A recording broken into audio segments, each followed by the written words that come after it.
Deməli, yer üzünün ən bədbaxt canlısı insandır.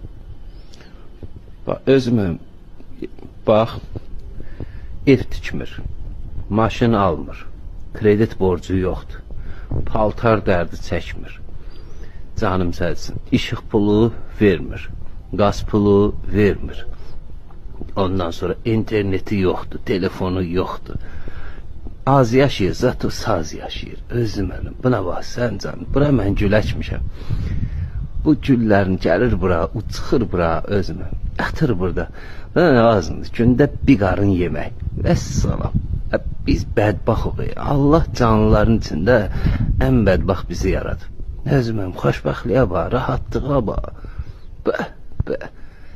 yox, əlləş, vuruş, onu elə, bunu elə, nə bilim, gedəsən, cənnətə düşəsən, düşməyəsən, onu da Allah bilir. Elə bu dünyada kayf edir də özümüm. Əqqabı almır ya, bu əqqabı dərdi çəkmir, özümür. Bildiyin sıfır həyatda, sıfır. Bizə də bir qarın yeməkdir. Yedi, bir dənə də yaxşı yer tapdı, uzandı, yatdı, vəssalam.